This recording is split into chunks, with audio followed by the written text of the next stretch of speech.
नमस्कार, स्वागत है आपका जनहित में। मैं हूं आपके साथ यशी शुक्ला और आज जनहित में हम बात करेंगे असुरक्षित बेटियों की।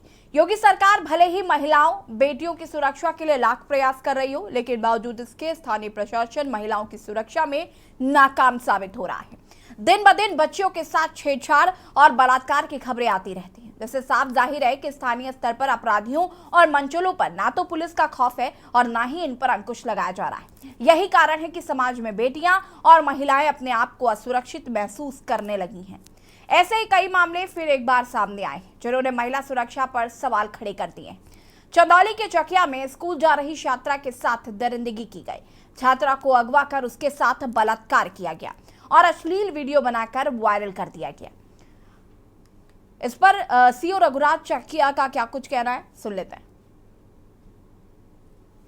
थाना चकिया अंतर्गत एक महिला द्वारा सूचना दिया गया कि दिसंबर महीने में उनके साथ दुष्कर्म किया गया। तत्काल इस सूचना के आधार पर मुकदमा पंजीकृत कर लिया गया है और इसमें जो मुख्य आरोपी है उसे गिरफ्तार कर लिया गया है। बाकी महिला का मेडिकल परीक्षण कराया जा रहा है। आगे की अन्य विधिक कार्रवाई प्रचलित है। वहीं सीतापुर में 7 साल की मासूम बच्ची की दरिंदगी की गई। पॉपकॉर्न खिलाने के बहाने बच्ची को ले जाकर दुष्कर्म किया गया, जिसके बाद बच्ची की हालत गंभीर हो गई। थाना तालगांव क्षेत्र में शादी समारोह में शामिल होने गई बच्ची के साथ हैवानियत की गई। पुलिस ने बच्ची को मेडिकल के लिए भेजा और आरोपी को गिरफ्तार किया। इसके अलावा बरेली में 5 साल की मासूम बच्ची के साथ हैवानियत की गई। करीब 4 घंटे लापता रहने के बाद बच्ची गंभीर अवस्था में मिली। मामला कोतवाली थाने के चौपलाक का है। वहीं मैनपुरी में भी 3 लड़कों पर युवती से गैंगरेप का आरोप लगा है। युवती का अश्लील वीडियो आरोपियों ने वायरल किया, जिसके बाद थाना औछा पुलिस ने तीनों आरोपियों के खिलाफ केस दर्ज किया और एक आरोपी को गिरफ्तार कर लिया है। इस पर एसपी मैनपुरी विनोद कुमार का क्या कुछ कहना है, वो भी सुनाते हैं आपको। औछा थाने में एक 19 वर्षीय वादिया द्वारा अपने साथ 15 दिन पूर्व हुई दुष्कर्म एवं उससे संबंधित वीडियो को वायरल करने के संबंध में अभियोग पंजीकृत कराया गया है, जिसमें थाने पर 376 डी और 67 ए आईटी एक्ट के अंतर्गत मुकदमा पंजीकृत किया गया है।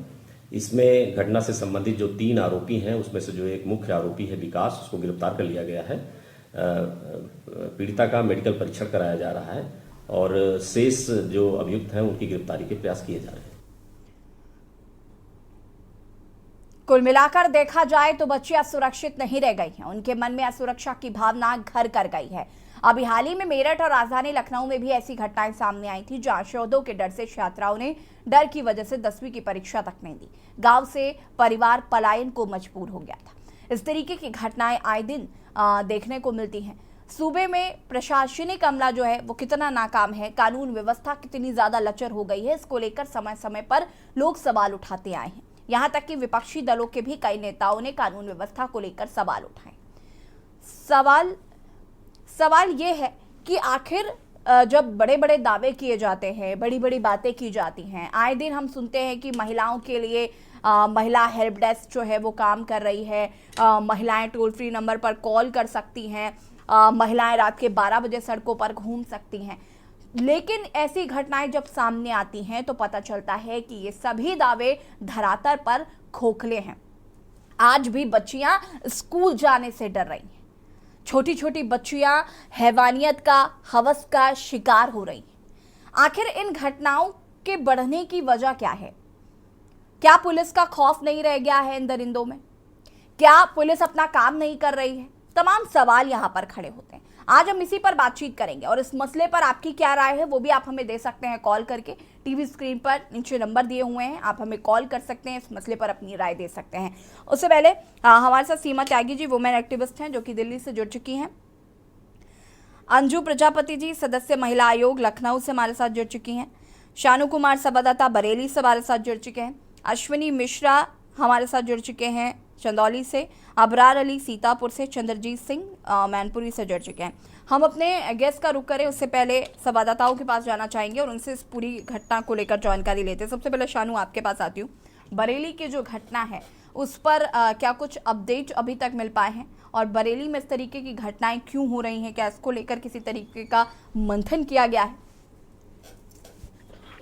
और देखिए यशी, बिल्कुल बताना चाहूंगा आपको, ये एक पहली घटना नहीं है बरेली में, इससे पहले भी तमाम घटनाएं ऐसी हो चुकी हैं जो कि हैवानियत का शिकार मासूम बच्चियों को होना पड़ता है। और देखिए पुलिस सिर्फ खुलासा करके और गिरफ्तार कर करके आरोपी को जेल जरूर भेज देती है, लेकिन ऐसी घटनाओं पर अंकुश नहीं लगाए जाते हैं। क्योंकि देखिए सबसे बड़ा इसका इफेक्ट ये होता है कि पुलिस कहीं ना कहीं सोचता है पहले से ही जो आरोपी हैं उनको कहीं ना कहीं उन पर नजर नहीं रखी जाती है, और उसी वजह का नतीजा ये निकलता है कि मासूम बच्ची को शिकार होना पड़ता है। हालांकि अभी अपडेट इस मामले में कुछ नहीं मिल पा रहा है, क्योंकि पुलिस मेडिकल करा चुकी है बच्ची का और दुष्कर्म का आरोप बिल्कुल सुनिश्चित हो चुका है। और एसपी सिटी राहुल भाटी का साफ तौर पर से कहना है कि 2 टीमें लगा दी गई हैं और आरोपी की तलाश की जा रही है, उसके बाद उसको गिरफ्तार कर आगे की कार्रवाई की जाएगी। लेकिन यशी, यहाँ पर सबसे बड़ा मुद्दा यही है, कल विधानसभा की बात करें, विधानमंडल की जब बजट सत्र का बातचीत हो रही थी तो वहां पर चर्चा में अखिलेश यादव जो कि समाजवादी पार्टी के राष्ट्रीय अध्यक्ष हैं, उन्होंने भी यूपी सरकार पर निशाना साधा था। उन्होंने कहा था जीरो टॉलरेंस की नीति आखिर कहां दिख रही है। तो साफ तौर पर से बिल्कुल जाहिर है कि इलाहाबाद की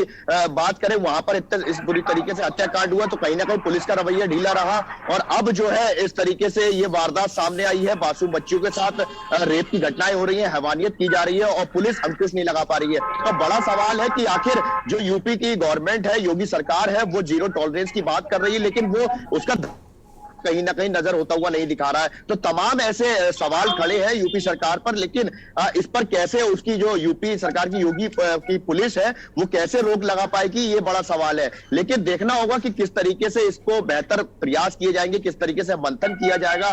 धरातल की पुलिस की बात की जाए तो वो कहीं ना कहीं सिर्फ आरोपी को जेल भेजने में कामयाब जरूर होती है, लेकिन ऐसी घटनाओं पर रोक लगाने में कहीं ना कहीं वो विफल साबित होती है। ये बिल्कुल, वापस आएंगे शानू आपके पास। अश्विनी हमारे साथ जुड़े हुए चंदौली से संवाददाता। अश्विनी, इस घटना पर क्या कुछ अपडेट है अभी? अनम्यूट करें।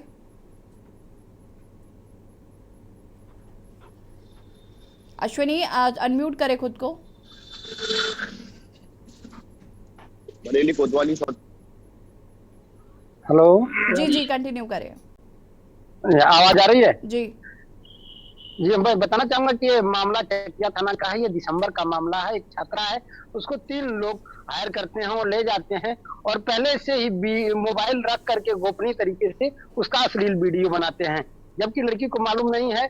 और जब यह घटना परिजनों को मालूम होता है तो अपने लोक लाज के डर से पंचायत के माध्यम से उसे दबा देते हैं।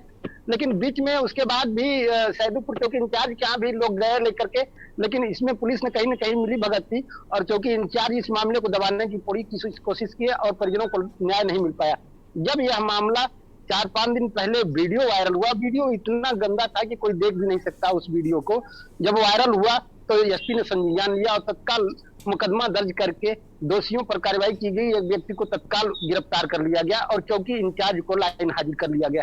तो इस तरह से अनेक घटनाएं होती हैं और उसको पुलिस प्रशासन संज्ञान नहीं लेता है और कहीं न कहीं निजी स्वार्थों के चलते उसको दबाने की कोशिश करता है। जब समाज में इसका वीडियो आता है या इस तरह की मामले जब खुलते हैं तब जाकर कहीं न कहीं संज्ञान होता है। जब उच्चाधिकारियों के समक्ष यह मामला जाता है तब उस पर पुलिस संज्ञान लेती है और यह कहीं न कहीं पुलिस प्रशासन की मिली भगत से या लापरवाही के चलते इस तरह की घटनाएं दिनों दिन बढ़ती जा रही हैं। जी ऐसी जी, वापस आएंगे आपके पास। अबरार सीतापुर से हमारे साथ जुड़े हुए। अबरार, सीतापुर की घटना की अगर हम बात करें तो इस पर क्या कुछ अपडेट्स हैं? अगर सीतापुर की बात की जाए तो यहाँ सीतापुर की थाना तालगांव क्षेत्र का मामला है, जहाँ पर एक लड़की एक शादी समारोह में शामिल होने गई थी, लेकिन 7 वर्षीय मासूम इसको जो है बहला फुसला कर उसे पॉपकॉर्न खिलाने के बहाने उसे ले जाकर उसके साथ दुष्कर्म किया गया। और उसके बाद वो जब किसी हालत में अपने परिजनों के पास पहुंचे और उन्हें शिकायत की, तब जाकर मामले ओपन हुआ और उसके बाद परिवार वाले उसके थाने ले जाकर पहुंचे और वहां पर उसने शिकायत की। तब जाकर उसकी छानबीन की गई कि आखिर किस व्यक्ति द्वारा उससे ले जाया गया था, क्योंकि वो शादी दूसरे गांव से यहाँ पर पहुंची थी। शादी समारोह में शामिल होने व्यक्ति पहुंचा था और उसके बाद ही यहाँ पर पहुंचा था और उसके साथ दुष्कर्म किया गया। उसके बाद पुलिस ने पूरी जांच की और जांच में सामने आया है कि आखिर किस तरह से इसके साथ मासूम के साथ दरिंदगी की गई और उसको आरोपी को पकड़कर जेल भेज दिया गया है। लेकिन कहीं ना कहीं जो समाज के लोग हैं उनको एक बार किस तरह के सोच रखते हैं कि 7 साल की मासूम बच्ची के साथ इस तरह की दरिंदगी और किस हालत में उसका दिमाग कैसा था कि किस तरह से बच्ची को ले जाकर उसके साथ ऐसा काम किया है। तो कहीं ना कहीं समाज के कुछ लोग ऐसे हैं जो समाज को ये ऐसे गलत रास्ते पर ले जा रहे हैं। जी चंद्रजीत संवाददाता मैनपुरी से हमारे साथ जुड़े हुए हैं। चंद्रजीत, मैनपुरी की घटना पर क्या कुछ अपडेट है? अनम्यूट करें।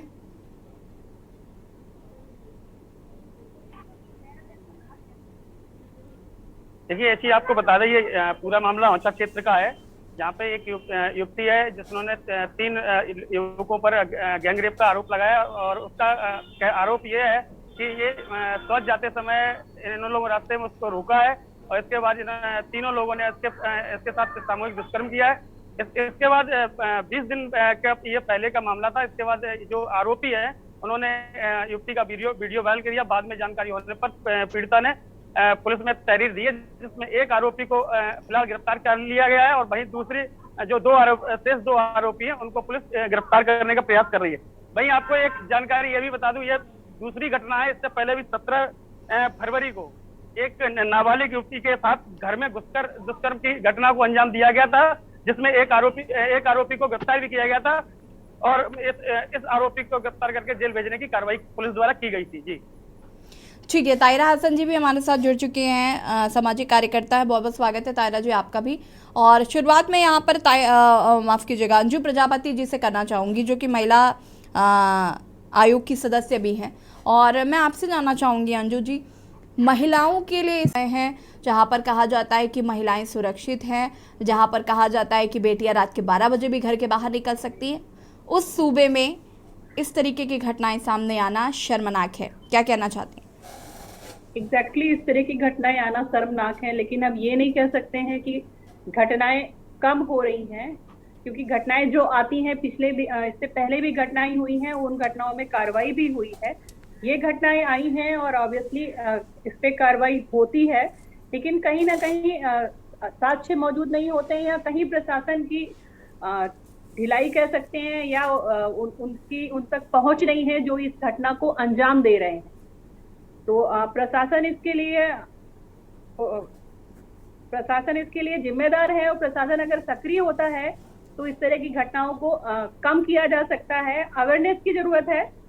जैसे अभी आपने कहा रात को 12 बजे महिलाएं निकलती हैं, ऑब्वियसली मैं भी निकलती हूँ और अन्य भी महिलाएं निकलती हैं, लेकिन अब कुछ घटनाएं ऐसी घटती हैं जिन तक हमारी पहुंच नहीं हो पाती है या अवेयरनेस नहीं हो पाती। जो बच्ची के साथ हुआ तो बच्ची को पॉपकॉर्न का लालच दिया गया, हो सकता है पेरेंट्स, कई बार हम बच्चों को गाइड करते हैं तो हो सकता है बच्ची को गाइड नहीं किया गया, इसके चलते वो एक स्ट्रेंजर्स के साथ चली गई। लेकिन इसके लिए पुलिस प्रशासन जिम्मेदार है और जबकि उनके सामने साक्ष्य हैं तो सबसे पहले तो उनकी गिरफ्तारी होनी चाहिए और उससे विवेचना होनी चाहिए। ठीक है, वापस आएंगे इस पर, आगे हम बात करेंगे। तायरा हसन जी क्या कुछ कहना चाहती हैं ऐसे मामलों पर? देखिए, जिस तरह से महिलाओं के प्रति हिंसा बढ़ रही है, इस पे कोई रोक नहीं लग रही है। निर्भया के बाद एक मजबूत कानून हमारे हाथ में आया, उसकी इम्प्लीमेंटेशन का होना चाहिए, वो इम्प्लीमेंट उस तरह से नहीं हुआ। निर्भया फंड 3000 करोड़ कहाँ इस्तेमाल हुआ? अगर नहीं हुआ, मैं फिर कहती हूँ, हमेशा कहती हूँ, तो क्यों नहीं यूटिलाइज किया गया? या महिला की सुरक्षा सेकेंडरी है? और दूसरी बात ये है कि अभी महिला आयोग की सदस्य कह रही थी, लेकिन चलिए उन्होंने इसको एक्सेप्ट किया कि बढ़ रही है और कुछ बातें उन्होंने जिम्मेदारी कुछ बातों की ली भी कि प्रशासन भी जिम्मेदार है इसके लिए, और ये बहुत हद तक सही है कि खाकी वर्दी का डर खत्म हो गया है, क्योंकि कन्विक्शन रेट बहुत लो है। लोगों में डर नहीं है, उन्हें पता है कि इस हीनियस क्राइम करने के बाद हम निकल जाएंगे और इसके बाद इससे भी बड़ा क्राइम करेंगे। अगर विक्टिम मार्जिनलाइज क्लास से है, हाशिया के समाज से है, तो जाहिर है उसकी पहुंच वहां तक नहीं होती। एक पुलिस चौकी जाने के लिए भी महिला को किस तरह से वो जाती है, उसकी सीढ़ी चढ़ती है, कि जो महिलाओं पे काम करते हैं वो उसको जानते हैं अच्छी तरह से। तो मुझे लगता है कि मित्र पुलिस तो मित्र पुलिस नहीं है, लेकिन जब कानून बन गया तो उसका इम्प्लीमेंटेशन अगर नहीं होता तो शासन को भी स्टेप लेना चाहिए। महिला आयोग की अध्यक्ष को भी इसमें संज्ञान लेना चाहिए, और उस समय भी लेना चाहिए जब हमारे नेतागण इस तरह की स्टेटमेंट्स देते हैं कि बच्चियों को ही कहते हैं, जैसे हाथरस में कहा था जब इंसिडेंट हुआ था कि ऐसी बिटियां तो गन्ना के खेत पे पाई जाती है अरहर के। आप करेक्टर असैसिनेशन करते हैं, आप बल देते हैं इन दरिंदों को, और 7 साल की बच्ची को कोई बताएगा कि जो कहते हैं कि ड्रेस कोड की बात करते हैं, 7 साल की बच्ची को कौन सा ड्रेस कोड पहनाया जाए, 5 साल की बच्ची को कौन सा ड्रेस पहनाया जाए? तो मुझे लगता है ये मानसिकता है, और उस मानसिकता पे भी प्रहार करना है। और मैं चाहती हूँ कि प्रजापति अंजू बैठी है, अंजू जी भी इस पे प्रहार करे कि अगर नेतागण हो, कोई हो जो महिला को जिम्मेदार ठहराए, उसके ड्रेस कोड को, उसके खान पान को जिम्मेदार ठहराए इसके बलात्कार के लिए, उसके खिलाफ भी एक्शन होना चाहिए, उसको भी दंडित किया जाना चाहिए। जब महिला की सुरक्षा को जिम्मेदारी से पॉलिटिकल विल होगा उसको कर्व करने का, तभी इसको रोका जा सकता है, वरना इसको रोका जाना इतना आसान नहीं है। सिर्फ हम डिबेट और बात करते हैं, क्योंकि कानून है, उनका इम्प्लीमेंटेशन नहीं होगा, लोगों में डर नहीं तायरा जी, होगा। मैं वापस आऊंगी आपके पास, और सीमा जी उसके बाद आपका रुख करूंगी, लेकिन उससे पहले आपको बता दें कि सूबे के पूर्व मुख्यमंत्री अखिलेश यादव, नेता प्रतिपक्ष अखिलेश यादव ने एक ट्वीट किया है। ये तमाम सवाल जो हैं वो विपक्षी दलों द्वारा भी खड़े किए जा रहे हैं। अखिलेश यादव का हमने आपको ट्वीट दिखाया, साथ ही साथ गाजियाबाद का वो वीडियो भी दिखा जहां पर एक होटल में किस तरीके से जमकर मारपीट की जा रही थी। चर्चा इसी पर करेंगे। मेहमान लगातार हमारे साथ बने हुए एक दर्शक जुड़ चुके हैं, प्रेम है चेन्नई से। प्रेम, बहुत बहुत स्वागत है आपका के न्यूज में, और क्या कुछ कहना चाहते हैं? नमस्कार मैम। जी नमस्कार मैम, ये कई दिनों से आप मुद्दा उठा रहे हैं, बेटी पढ़ाओ बेटी बचाओ, और इनके साथ क्या हो रहा है। मैं खाली आपसे एक ही रिक्वेस्ट करता हूँ कि हमारे माननीय लोग, हमारे यशस्वी लोग और इस देश के जो प्रधान हैं, खाली वो जो एडवर्टाइजमेंट दे रहे हैं, ओवर कॉन्फिडेंस दे रहे हैं कि उत्तर प्रदेश में सब चीज सुरक्षित है, वो कहते हैं रात में बेटियां जा सकती है। हमारे यशस्वी प्रधानमंत्री भी बोलते हैं, और उसके बाद हमारे जो देश के गृह मंत्री साहब है वो रूटीन देख के अपराधी नहीं मिलेंगे ये बोलते हैं। ये ओवर कॉन्फिडेंस जो हम लोगों को खा गया है, उसी कारण से अपराधी हमारे ऊपर में हावी हो गए हैं। पुलिस क्या करेगी? पुलिस का काम है रक्षा करना। जब पुलिस को मालूम है कि हमारे नेतागण ये बोल रहे हैं कि इस देश में बेटियां सुरक्षित है प्रदेश में, तो उनको कोई मतलब ही नहीं रह गया, वो खाली नेताओं की सुरक्षा में लगे हैं। तो खाली डर तो अब नेताओं को है, अगर कोई चूक हो जाती है उनके लिए तो उनके लिए इंक्वायरियां बैठ जाती है। आम जनता से कोई मतलब ही नहीं है, बहन बेटियों से कोई मतलब नहीं है। आज बेटियों की कोई इज्जत नहीं है। क्या करना है इस देश में? जब हमारे यशस्वी प्रधानमंत्री साहब बोलते हैं कि उत्तर प्रदेश सबसे उत्तम प्रदेश हो गया है, हमारे यशस्वी सीएम साहब बोलते हैं, हमारे यशस्वी गृह मंत्री साहब यही बात बोलते हैं, जब तक ये नारा इस देश में नहीं हटेगा तब तक उत्तर प्रदेश सुखी नहीं हो सकता है मैम। और एक देखिए सदन में सीएम साहब क्या बोलते हैं कि एक लड़का है गलती हो जाती है। क्या आज उनको ये कहा, ये वो कहने वाले हैं ये लड़की है इससे गलती हो गई, जैसे आज वो महिला योग की एक लेडी बोल रही है कभी ये घटना हो गई, ऐसा होता है क्या मैम? उसके बाद ये कह देंगे, दुख प्रकट कर देंगे, उनके घर को सांत्वना देने के लिए कुछ दे देंगे, ऐसे करके चलता है। और अगर मैं बोलूंगा तो आप बोलेंगे कि सब जगह सीएम साहब नहीं जा सकते। धन्यवाद।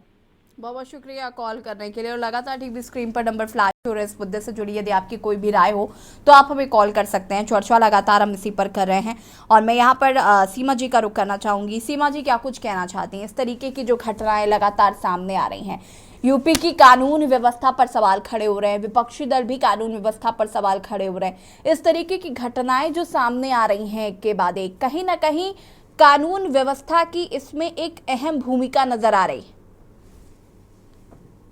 बिल्कुल सही कह रही हैं आप कि कानून व्यवस्था की लचर जो व्यवस्था हमारी हो गई है उसकी तो भूमिका है ही।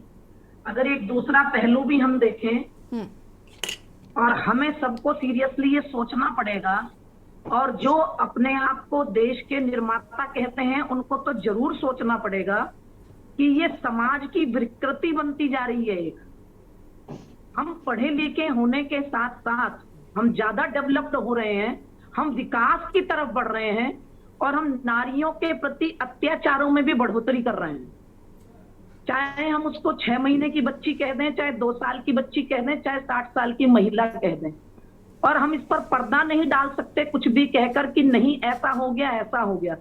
मुझे तो समझ नहीं आता कि हमारे इतने महिला आयोग बने हुए हैं और लगभग 30% महिलाएं राजनीतिक क्षेत्रों से जुड़ी हैं, जो लोकसभा में भी हैं, राज्यसभा में भी हैं, सब जगह हैं। जो बड़ी बड़ी पॉलिटिकल पार्टी हैं उनमें भी महिलाएं हैं।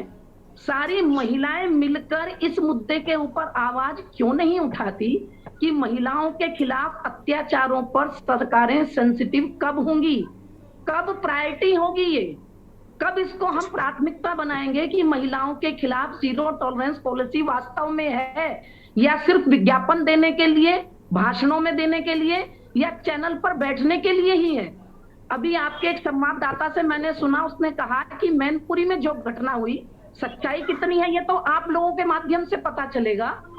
मैनपुरी में एक घटना हुई कि वो युवती शौच के लिए जा रही थी, तो कहाँ है आपके शौचालय जो 2015 से बन रहे हैं, घर घर शौचालय, गांव गांव शौचालय। अभी भी युवतियों को शौच के लिए जाना पड़ता है और उनके साथ दुष्कर्म हो जाता है। और हम बात करते हैं बहुत बड़ी बड़ी कि हम विकास के पथ पर चल रहे हैं, कहाँ हैं हम? क्या मन की बात में कभी महिलाओं का दर्द दिखाई देता है, सुनाई देता है? दिल्ली जैसी जगह में इतनी बड़ी घटना हो गई, अगर जाएंगे तो दूसरी तरफ चले जाएंगे कि टुकड़ों में बांट दिया गया, कहाँ है उसका? और सीमा जी, ये कहीं ना कहीं ऐसे लोगों के लिए भी ये बात है, क्योंकि जो लोग ये कहते हैं कि महिलाएं जो हैं वो आकर्षित करती हैं पुरुषों को अपनी तरफ, तो महिलाएं क्या घर के अंदर पैक हो जाएं? अगर वो महिला शौचालय गई, अगर वो महिला अगर हम बात करें स्कूल जा रही हैं, अगर वो बच्ची अपने घर के बाहर खेल रही है, तो क्या जो लड़कियां हैं या जो महिलाएं हैं वो खुद को कमरे में पैक करके रखें क्योंकि दरिंदे खुलेआम घूम रहे हैं, क्योंकि हमें और कोई नहीं बचा सकता, हमको अपने आप को खुद ही बचाना है, इसलिए हम खुद को अंदर पैक कर लें?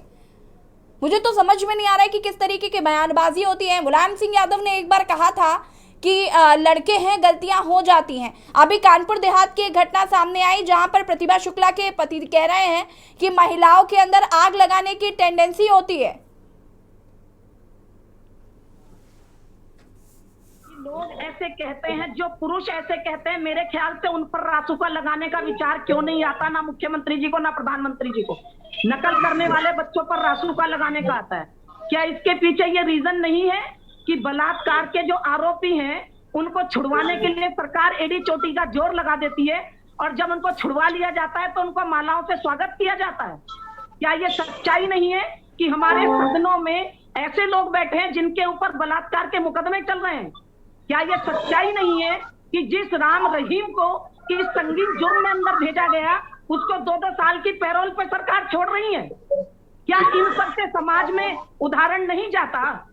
क्या एक भी ऐसा उदाहरण हमारे पास है कि जिसने ऐसा अपराध किया और उसको चौराहे पर टांग दिया गया हो?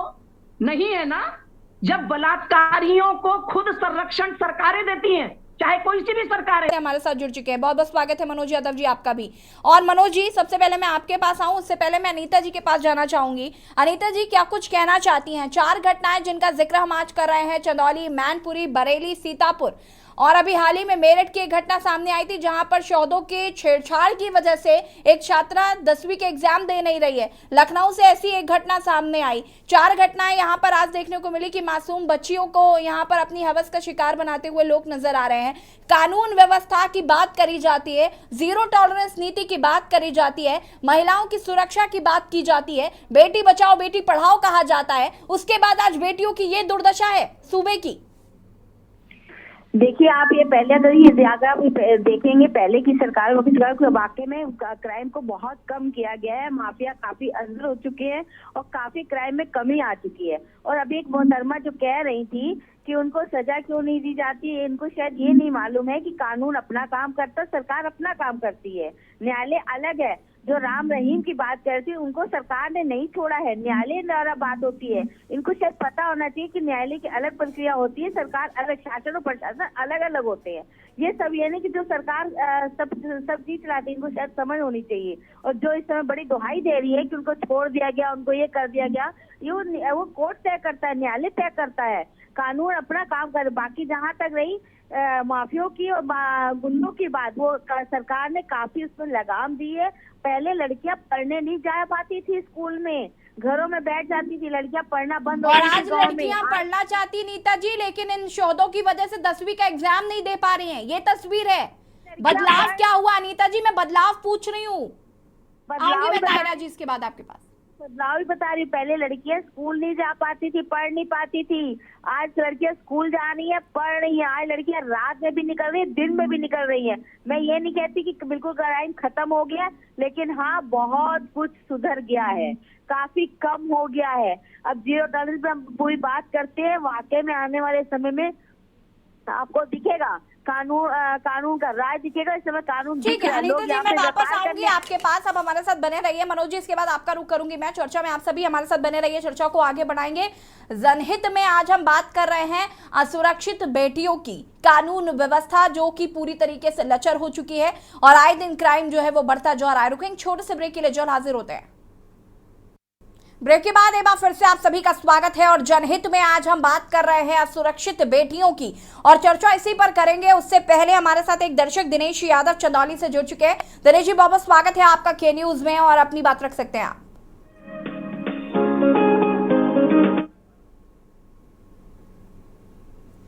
लगता है दिनेश जी से संपर्क नहीं हो पा रहा, आप हमें फिर से कॉल कर सकते हैं। और मेहमान लगातार हमारे साथ बने हुए हैं और मैं मनोज यादव जी का यहाँ पर रुख करना चाहूंगी। मनोज जी, आज अखिलेश यादव ने भी ट्वीट किया और कहा कि यूपी सरकार ने अंतिम संस्कार कर दिया है कानून व्यवस्था का।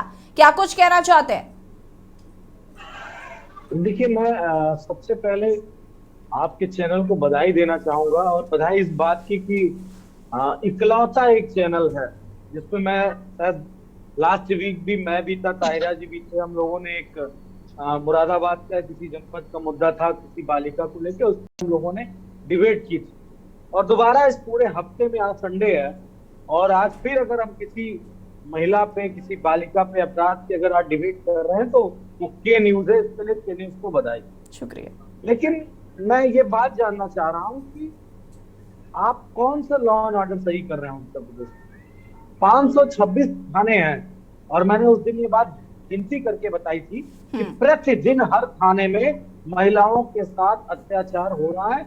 या तो उनके FIR दर्ज की जा रही है, उनकी कंप्लेंट नहीं सुनी जा रही है और बड़े पैमाने, मतलब एक 2-4 घटनाएं भले वो दर्ज हो जाए, बड़े पैमाने पे पुलिस उनको थाने से मार के भगा देती है, डांट के भगा देती है। इस तरह के सैकड़ों मामले। मैं इस सरकार से ये पूछना चाहता हूं, इनको इस बात का अधिकार किसने दिया, चाहे वो मुख्यमंत्री जी हो, चाहे वो कैबिनेट मंत्री हो, चाहे इनके अधिकारी हो, ये कहने का अधिकार किसने दिया इनको कि उत्तर प्रदेश का लॉ एंड ऑर्डर बिल्कुल सही हो? अगर जो सरकार, जो मुख्यमंत्री, जो अधिकारी ये कहना शुरू कर देगा कि हमारा लॉ एंड ऑर्डर बिल्कुल सही हो गया है, तो आप ये सीधे मुझे 2 लाइन में बताइए कि वो थाना अध्यक्ष क्यों काम करेगा? वो तो कह रहा है ना कि उत्तर प्रदेश का मुख्यमंत्री मेरे प्रोटेक्शन के लिए तो बैठा है। वो कहेगा ना कि उत्तर प्रदेश में तो लॉ एंड ऑर्डर बिल्कुल अच्छा है, तो मैं क्यों मुकदमा लिखूं, मैं क्यों इस पे कार्रवाई करूं? तो जिस पूरे लॉ एंड ऑर्डर को उत्तर प्रदेश के मुख्यमंत्री स्वयं अपने ऊपर लेके, क्योंकि मुख्यमंत्री जो कहते हैं उसको सत्य माना जाता है, तो मुझे नहीं लगता है कि इस वक्तव्य के बाद आप उत्तर प्रदेश के लॉ एंड ऑर्डर की विवेचना कर पाएंगे सही। जो घटनाएं बालिकाओं के साथ रेप की, छेड़छाड़ की आई हैं एक साथ, इसके लिए मैं धन्यवाद सिर्फ के न्यूज को देना चाहूंगा जो आपने संज्ञान लिया और बड़े पैमाने पे इस पर आप डिबेट करा रही हैं, इसको मुद्दा बना रही हैं। क्या दिखाया जा रहा है हर चैनल पे? क्या दिखाया जा रहा है? तो विपक्ष को अपराधी और सरकार को राजा हरिश्चंद्र बनाया जा रहा है। तो फिर तो ये लोकतंत्र में अगर ऐसी व्यवस्था आ गई है तो निश्चित तौर पे वो सभी को झेलना पड़ेगा, सभी, चाहे वो मेरे घर की बहन। ठीक है मनोज जी, इसका जवाब मैं यहाँ पर अनीता जी से लेना चाहूंगी। उससे पहले हरीश श्रीवास्तव बीजेपी प्रवक्ता भी हमारे साथ जुड़ चुके हैं। हरीश जी, आपका भी बहुत बहुत स्वागत है। जवाब अनीता जी से मैं लूंगी। अनीता जी, क्या कुछ कहना चाहती? मनोज यादव जी को सुना आपने? हाँ, मनोज यादव जी के लिए मैं कहना वही कह, सूप बोले बोले छलनी बोले जैसे बच्चक है, जिनके नेता क्या करते थे, लड़के हैं, गलतियां हो जाती हैं, वो इस टाइप की बातें करते तो बड़ी शर्म आती है। इनके समय में कानून कितना सख्त। अनीता जी, मनोज यादव को आप लपेटे में लेने की कोशिश कर रही होंगी, लेकिन उससे पहले मैं आपको इन्फॉर्म कर देना चाहती हूँ कि मैंने अभी पहले भी अपने वक्तव्य में कहा कि कानपुर देहात की जो घटना थी, उसकी जो विधायक है प्रतिभा शुक्ला, उनके पति का कहना है कि लड़कियों में आग लगाने की टेंडेंसी होती है। इस पर क्या कहना चाहेंगी आप? कुछ कह रहे हैं, कुछ कह पर्सनल। मुझे लगता है इससे पहले जो आपने कहावत कही थी वो कहावत शायद उल्टी भारी पड़ रही है, मुझे लग रहा है। कोई उल्टी भारी नहीं पड़ रही है। किसी के व्यक्तिगत बयान और किसी नेता के बयान में बड़ा फर्क होता है। किसी का पति कुछ आपको मैं बता देती हूँ, उनके पति पूर्व सांसद रह चुके हैं। मैं क्या कह रही हूँ, नेताजी पूर्व सांसद रह चुके हैं और उनकी पत्नी मौजूदा विधायक हैं। उसके बावजूद भी अगर वो इस तरीके के बयान दे रहे हैं तो शर्मनाक है और आप इस बात को स्वीकार करेंगी। सुनिए, नेता बोले तो उसका महत्व होता है, पति और पत्नी बोले तो उसका महत्व नहीं होता। उनके व्यक्तिगत बयान होते हैं। अगर नेताजी कुछ कह रहे हैं, वो नेताजी थे, पूरे प्रदेश के नेता थे जिन्होंने ये बात बोली थी। आप नेता की तुलना एक किसी के पति से कर रही हैं, ये आपको सोचना चाहिए। ये आप गलत बात बोल रही हैं। ठीक है, तायरा जी अपनी बात को पूरा करिए, उसके बाद सीमा जी आपका रुख करती हूँ मैं। तायरा जी। नहीं, मैं कहना चाह रही हूँ कि अनीता जी तो बहुत साथ बैठती रही हैं और इस तरह का डिबेट तो नहीं करती थी। मेरा कहना है अनीता जी, आपने पार्टी लाइन के ऊपर उठ के एक महिला होने के नाते, क्योंकि महिला मुद्दों पे हम लोग साथ रहे हैं बहुत चैनलों पे, कोई कहे, किसी पार्टी का कहे ये बात गलत है, उसकी भर्त्सना होनी चाहिए। चाहे हाथरस में कहा गया हो कि ऐसी बिटियां गन्ना के खेत में यहाँ वहां पाई जाती है, वो गलत था। ये कहा गया हो कि महिलाएं आग लगाती हैं, ये कहा गया हो कि लड़के हैं गलती हो जाती है, कोई कहे। नेता गण की तरफ से आ रहा है तो वो नेता पूरे प्रदेश का है, आधे प्रदेश का है, एक सूबे का है, एक जिले का है, उससे मतलब नहीं है। मतलब ये है कि जब आप महिलाओं के प्रति बढ़ती हुई हिंसा को रोकना चाहते हैं, उसको कम करना चाहते हैं, तो आपको ऐसे लोगों को पनिश करना होगा। कम से कम उसके खिलाफ तो बोलिए। तो सभी पार्टियों की जो महिला नेत्रियां हैं वो पार्टी लाइन से ऊपर उठ के तो बोले, महिला मुद्दे पे एक प्लेटफॉर्म पे आए, तभी महिला सुरक्षा की बात हो सकती है। सीमा जी। यशी जी, दूसरों की गलतियों को गिनाकर हम अच्छे नहीं बन सकते। बिल्कुल सही। दूसरों की गलतियों से सबक लेकर हम अच्छे बन सकते हैं। बिल्कुल। जिनको बार बार कहा जा रहा है नेताजी ने ये कहा था, तो वो नेताजी और उनकी पार्टी आज कहाँ है ये सारा देश जानता है। उन्होंने ऐसा कहा था, इसीलिए महिलाओं ने उनको नकार दिया और आपको पूर्ण मोहब्बत से सर माथे पर बैठाया प्रदेश की और देश की महिलाओं ने। अब आप उनकी गलतियां गिनाकर अपने आप को अच्छा साबित करेंगे तो जनता जनार्दन को देर नहीं लगती है सिंहासन पर से उतारते हुए, बहुत जल्दी उतर जाएंगे आप भी। आप अपनी विधायक के पति का ये कहकर बचाव कर रही है कि नेताजी ने ये कहा था।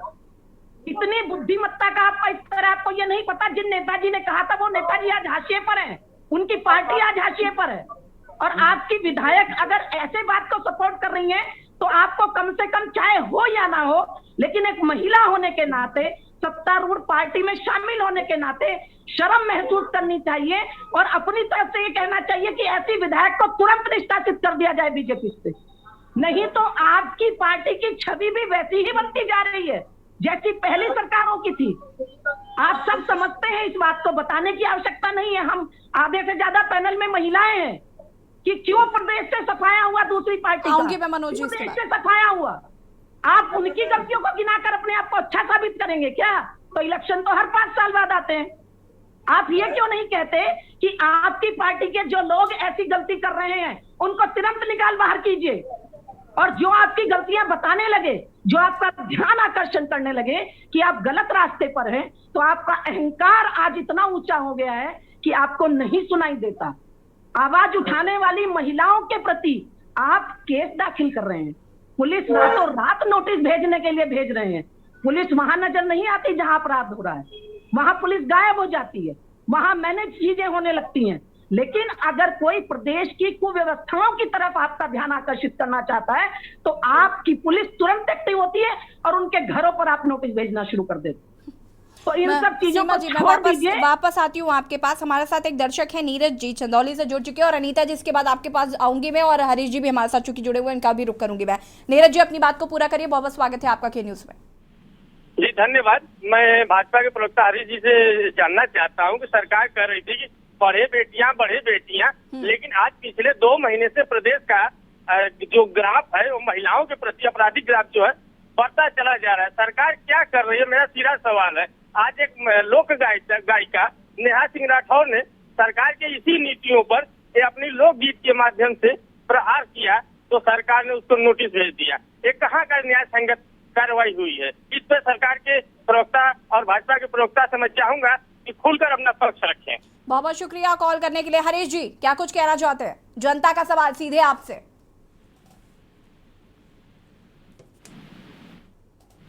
हरीश जी, सुन पा रहे हैं आप? हरीश जी शायद हमारे साथ इस वक्त मौजूद नहीं है। अनीता जी, क्या कुछ कहना चाहती हैं? हेलो जी, हाँ जी बताइए। क्या कुछ कहना चाहती है? दर्शक हमारे साथ जुड़े थे, उन्होंने कहा कि नेहा सिंह राठौर को आपने नोटिस भिजवा दिया क्योंकि उन्होंने यूपी की सच्चाई अपने लोक गायन के जरिए बताने की कोशिश की। हमने अभी आपसे ये कहा है कि वो प्रक्रिया प्रशासन की अलग होती है और शासन की अलग होती है। आप शासन और प्रशासन सबको एक धर्रे में क्यों डाल रहे हैं? हमें यही नहीं समझ में आती कि मैं तो अनीता जी आपसे ये पूछना चाहती हूँ, प्रशासन चलता कैसे? कानून का उल्लंघन होता है तो प्रशासन कैसे चलता है? अनीता जी मुझे ये बताइए, प्रशासन को कौन चलाता है, मैं और आप? कानून का उल्लंघन जो करेगा उस पर कार्रवाई होगी। आप किसी सीमा जी अनम्यूट करिए। कहना चाह रही है कि हमारा प्रशासन अमेरिका देखता है और शासन को अनीता जी की पार्टी देखती है। प्रशासन अलग है, जो हमारे यहाँ पुलिस चौकी है उसके इंस्पेक्टर को आदेश देने वाला कोई और है, आईजी डीआईजी को आदेश देने वाला कोई और है। सीमा जी एक सेकंड, अनीता जी क्या आप अपनी बात को पुनः दोहराएंगी? एक सेकंड सीमा जी रुकिए जरा। सीमा जी एक सेकंड, अनीता जी अपनी बात को पुनः दोहराइए। नहीं, हम कह रहे कोई नेता बोले, नेता बोल तब तो समझ में आता है। नेता के पति बोल रहा है, किसी की पत्नी बोल रही है, नेता के पति बोल रहे हैं। अभी भी आपकी सुई यहीं पर अटकी हुई है। हम बात ही नहीं कर रहे हैं वक्तव्यों की। एक तो वक्तव्य यहाँ पर आ गया, हम इसकी बात कर नहीं रहे। हम अपराधों की बात कर रहे हैं जो महिलाओं के साथ हो रहे हैं, जो हैवानियत दिखाई जा रही है उसकी बात कर रहे हैं। थानों के 50 चक्कर आज महिलाएं लगाती हैं और वहां पर भी उनसे इस तरीके के सवाल किए जाते हैं कि आधे से ज्यादा घर वाले सोचते हैं कि इस मामले को यही रफा दफा कर दिया जाए तो बेहतर है। गलत कह रही हैं आप, गलत कह रही हैं, बिल्कुल गलत कह रही हैं। आज जितने कड़ाई अनीता जी सिर्फ हम गलत कह रहे हैं, यहाँ पर बैठे जो पैनलिस्ट हैं वो गलत कह रहे हैं, सिर्फ इकलौती आप है जो सही कह रही हैं क्योंकि आप सरकार की तरफ से यहाँ पर जवाब दे रही हैं। बिल्कुल हम सरकार की तरफ से ये जो 4 खबरें हम बता रहे हैं चंदौली से और मैनपुरी से, सीतापुर से, क्या के न्यूज बनाकर लाया है? ये खबरें चल रही है लेकिन आपको शायद इसके बारे में जानकारी भी नहीं होगी और यहीं आकर पता चला होगा कि इस तरीके की घटनाएं घटी है क्योंकि आपका कोई सरोकार नहीं है। अपराध कम हुए हैं, अपराध ये नहीं कह रही खत्म हो गए हैं, अपराध काफी कम हुए, उसको आपको देखना चाहिए। इतने वर्षों का जो आप माफिया को पालते रहे हैं, जो सरकारें माफिया को पालती रही है, आज उन पर लगाम कसी जा रही है। किसने माफिया को पाला है? किसने आतंकवादियों के पक्ष मुकदमे किए? किसने कौन सुरक्षा रक्षा करते हैं लोग की? ये आपको मालूम है? हमारी सरकार तो जवाब दीजिएगा। माफिया को बढ़ा के क्या हमारे उस पैदा कर दी गई? ये उनसे पूछे समाज जिन्होंने माफिया को संरक्षण दिया, जिन्होंने आतंकों के पक्ष में मुकदमे किए, ये वो जिम्मेदार है। लेकिन आज हमारी सरकार का हमारे कानून व्यवस्था तो बिल्कुल चुस्त दुरुस्त की जा रही है। मैं ये नहीं कह रही कि बिल्कुल सुधर गया, लेकिन हाँ काफी कम हो गया। इस चीज को तो मानना पड़ेगा। जो गलत है उसको गलत कहते हैं और जो सही है उसको सही भी कहना सीखते हैं। ये नहीं कि हमेशा हर सही चीज गलत हो और गलत चीज सही हो। इस चीज को हमेशा ध्यान देना चाहिए कि अगर गलत है उसको गलत हम भी कहते हैं, इसलिए जो सही है उसको सही ये भी कहना सीखे कि हमने कानून व्यवस्था को काफी सही किया है। मनोज जी बीजेपी जो आज टीवी पे इस तरह प्रोटेक्ट कर रही है, इसमें इनका कोई दोष नहीं। दोष है योगी आदित्यनाथ का। मैंने ये बात बड़ी जिम्मेदारी से कही है कि जिस प्रदेश का मुख्यमंत्री अपने हर वक्तव्य में कह रहा हो कि उत्तर प्रदेश का लॉ एंड ऑर्डर बिल्कुल बेहतर है, 0 टॉलरेंस है, तो ये क्या कहेंगी अग्रवाल महिला जो हमारी बहन है, वो क्या कहेंगी? यही तो कहेंगी ना, उनकी कोई गलती नहीं है। उन्होंने अपना मात्र सत्तित्व भी खत्म कर दिया टीवी चैनल पे और वो प्रोटेक्ट करती इस बात को नहीं नजर आ रही कि 4 बालिकाओं के साथ जो कृत्य किया गया है आज, उसमें क्या उन थानों के थाना अध्यक्ष की जिम्मेदारी नहीं बनती है? उनसे सवाल क्या ये नहीं पूछ सकती है कि सवाल हमें पूछना चाहिए? अगर नहीं पूछना चाहती है तो उसके लिए वो योगी आदित्यनाथ जी को धन्यवाद दे रही, क्योंकि योगी आदित्यनाथ जी भी नहीं पूछते हैं किसी से। आप बताओ, कानपुर की घटना हुई, क्या उस डीएम को सस्पेंड कर दिया? क्या उस एसडीएम को सस्पेंड कर दिया क्या योगी आदित्यनाथ? हाथरस की जब घटना हुई, बेशर्मी के साथ उस डीएम को 4 या 5 महीने योगी आदित्यनाथ जी ने उसको वहां पे बनाए रखा। तो अब इससे बड़ा क्या और एग्जाम्पल आप अपने प्रवक्ताओं को, अपने नेताओं को दे पाएंगे? इसके साथ मैं 2 लाइन और जोड़ दूं। जो यशी जी कानपुर की जो महिला है वो विधायक नहीं है, महिला कल्याण मंत्री है। उनके पति पूर्व सांसद हैं। अगर इस लाइन को बीजेपी नहीं समझना चाहती तो फिर ईश्वर से मैं सिर्फ प्रार्थना कर सकता हूँ आपके चैनल पे कि ईश्वर सद्बुद्धि दे। मैं हमारी बहन बेटी महिला कल्याण मंत्री के जो पति हैं पूर्व सांसद हैं वो इस तरीके के बयान दे रहे हैं और उसके बाद भी हमें कहा जा रहा है कि वो नेताजी थे और ये महिला कल्याण मंत्री हैं, महिला जिनकी आज हम लड़ाई लड़ रहे हैं यहाँ पर बैठकर। अनीता जी इसका जवाब मैं आपसे लूंगी, लेकिन उससे पहले 2 दर्शक हमारे साथ जुड़ चुके हैं। इसके बाद अंजू जी आपके पास आती हूँ मैं। बलबीर है मुंबई से, बहुत बहुत स्वागत है आपका बलबीर जी, अपनी बात को रख सकते हैं आप। हाँ जी, हेलो जी बलबीर जी अपनी बात को पूरा करिए और प्लीज अपनी टीवी का वॉल्यूम थोड़ा कम करिए ताकि आपकी आवाज हम तक आ पाए। ये योगी और मोदी को तो औलाद नहीं है, महिला की व्यवस्था क्या करेंगे ये? हेलो जी जी कंटिन्यू करिए बलबीर जी और टीवी का वॉल्यूम प्लीज कम करिए, आपकी बात ही आ रही। मोदी को और योगी को तो औलाद नहीं है, महिला की रक्षा क्या करेंगे ये? और कुछ कहना चाहते हैं बलबीर जी इसके अलावा? तो बहुत कुछ है कहने के लिए, लेकिन आज देश की स्थिति क्या हो रही है, मतलब आज खाने के वांदे हो गए, मतलब आदमी सब बेरोजगार घूम रहे हैं। महिला को इतनी परेशानी है, मतलब घर से बाहर नहीं निकल सकती है महिलाएं। ये लोग बेटी पढ़ाने की बेटी बचाने की बात करते हैं, फिर यूपी में क्या हाल हो रहा है? वहाँ जाके अपनी कामान्यता शांत करे, समाज को विकृत करने से दूर हमें। और जो आजकल के नेता हैं ये स्वयं बहुत दुष्चरित्र हैं, इनसे कोई उम्मीद न करिए, ये स्वयं इसमें मौज लेते हैं। सब बातें सुनकर करने के लिए प्लीज, आप दर्शक हैं इसलिए मैं आपसे कुछ नहीं कह रही हूँ, बहुत बहुत शुक्रिया कॉल करने के लिए। धन्य है ऐसे लोग जो अभी भी धरती पर हैं और इस तरीके की बातें कर रहे हैं। अंजू प्रजापति जी मैं आपके पास आऊंगी, इससे पहले सीमा जी अपनी बात को पूरा करिए प्लीज। जी आपके दर्शक की आवाज सुनकर ही हम सब समझ गए और आप भी समझ गई होंगी कि समाज किस विकृति की तरफ जा रहा है। समाज में इतनी विकृति इस वक्त फैल गई है और वहां सुधार करने की मंशा किसी की भी नहीं है। और अफसोस इस बात का है कि जिनको रखवाली दी गई, जिनको भगवान बनाकर पूजा गया, उनके नुमाइंदे ऐसी बात जब करें कि विधायक के पति ऐसा कह रहे हैं, वो ऐसा कह रहे हैं, तो और अफसोस होता है कि कहीं हमने एक गलत को हटाने के दूसरे गलत को, उससे बड़े चोर को तो नहीं सौंप दिया देश। महिलाओं की सुरक्षा की तरफ उनका ध्यान ही नहीं है। आपने अगर ध्यान किया होगा, मैंने सबसे पहले बात यही कही थी कि जो भी 25-30% महिलाएं हिंदुस्तान की राज्यसभा में या लोकसभा में हैं या राजनीतिक पार्टियों से जुड़ी हैं, अगर वही सब इस बात पर प्रायोरिटी रख लें, अपने अपने घर के पुरुष नेताओं को ये समझाएं कि हम भी महिला हैं, कम से कम ऐसी बात बोलने से और कहने से पहले अपनी पत्नी, अपनी माँ और अपनी बेटी की तरफ तो देख लिया करें कि हम कहने क्या जा रहे हैं, हम क्या कह रहे हैं, किस तरफ समाज को ले जा रहे हैं। और क्वेश्चन उसी से पूछे जाते हैं याशी जी जो सत्ता में होता है। मनोज जी से क्वेश्चन पूछने का अधिकार ना आपको है, ना हमें है, ना किसी और को है। इस वक्त जो सत्ता में बैठा है, आप उनके ऐसे नुमाइंदे को यहाँ बैठाए हुए हैं जिनको ये नहीं पता कि शासन और प्रशासन एक ही चीज है। मैं यही स्पष्ट करने की कोशिश कर रही हूँ, मुझे तो लग रहा है शासन को शायद हम और आप घर में बैठ के चला रहे हैं। ऐसा ही लगने प्रशासन को, माफ कीजिएगा, शासन को नहीं, प्रशासन को हम और आप चला रहे हैं लगता है। और जब ये लोग वोट मांगने आते हैं, जब बड़ी बड़ी रैलियां करते हैं, वोट मांगते हैं, बड़े बड़े नारे देकर जाते हैं, तब कहाँ जाते हैं ये सब, मुझे समझ नहीं आती चीजें। मैं वापस आऊंगी आपके पास सीमा जी। अंजू जी क्या कुछ कहना चाहती हैं? महिला आयोग की सदस्य होने के नाते इस तरीके की घटनाएं जो बहुत तेजी से बढ़ रही हैं, इस पर क्या कहना चाहती?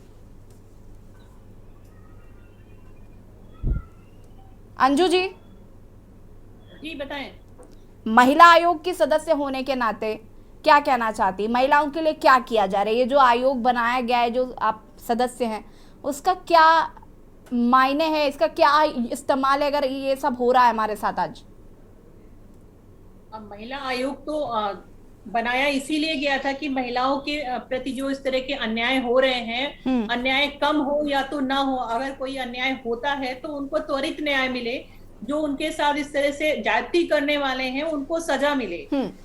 सजा का प्रावधान है और सजा मिलनी चाहिए। इसके नाते आयोग भी संज्ञान लेता है, राज्य महिला आयोग भी संज्ञान लेते हैं और राष्ट्रीय महिला आयोग भी संज्ञान लेता है। उसके नाते अगर प्रशासन इसके लिए ढीला है या कार्रवाई नहीं कर रहा है तो शासन को उसके खिलाफ सख्त से सख्त कार्रवाई करनी चाहिए। जो भी अधिकारी इसके लिए जिम्मेदार हो उनके खिलाफ कार्रवाई होनी चाहिए, क्योंकि तभी प्रशासन सक्रिय होगा और महिलाओं को न्याय मिल पाएगा। लेकिन शासन तो काम ही नहीं करता, शासन तो आदेश ही नहीं देता है प्रशासन को, जैसा अनीता जी कह रही हैं। प्रशासन और शासन तो दोनों अलग है। प्रशासन को हम और आप मिलकर चला रहे हैं, शासन शासन है।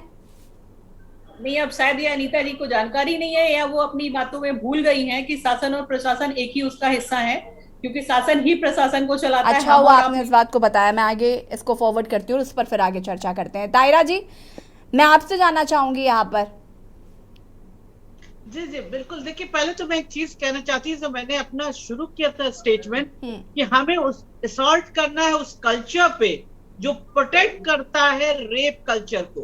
अभी देखिए, एक जो दर्शक थे उनका सवाल था जो बहुत आपत्तिजनक था, और उस पे बात होनी चाहिए, क्योंकि वो जिस तरह की बात करे, महिलाओं में सेक्स का इतना उभार आता है, और लेकिन रेप महिलाओं का पुरुष कर रहे हैं। पुरुष अगर निकलता है बिना शर्ट के तो महिलाओं में कोई उभार नहीं आता। देखिए, महिलाओं की अगर डिग्निटी पे प्रहार होगा और उसको एक्सेप्ट किया जाएगा, वो सबसे बड़ी गलती वहीं से शुरू होती है। मैंने कहा था ना, हाथरस की का ऐसे और बहुत से है, अभी कानपुर का है, जहां भी नेतागण भी इस तरह की बात करते हैं, महिलाओं की अस्मिता पे प्रहार करते हैं, उनके खिलाफ एक्शन होना चाहिए, वरना कानून तो बने रखे हैं, उनका इम्प्लीमेंटेशन नहीं हो रहा। और शासन किसको नहीं पता कि प्रशासन जो है वो शासन के अंडर होता है, पुलिस किसके अंडर है, पुलिस पे कौन एक्शन ले सकता है, लास्ट एक्शन कौन लेगा। तो ये तो कोई कहने की बात नहीं, हम और आप मिलकर पुलिस को ज्यादा क्रिटिसाइज करते, but police comes under state. नहीं, देखिए तायरा जी, प्रशासन की बात इतनी है, मैं आऊंगी मनोज जी इसके बाद। प्रशासन को जो आदेश मिलते हैं, प्रशासन के अंदर संवेदनशीलता नहीं है, ये हमें समझना होगा, क्योंकि प्रशासन में बैठा हुआ जो व्यक्ति है वो व्यक्तिगत तौर पर भी चीजों को हैंडल कर सकता है, लेकिन हम देखते हैं कि वो व्यक्तिगत तौर पर हमेशा पीड़ित पक्ष पर दबाव बनाया जाता है ताकि पैसे ऐंठे जाएं, ताकि अपना भला किया जाए, और उसके बाद उन महिलाओं की सुनवाई नहीं होती।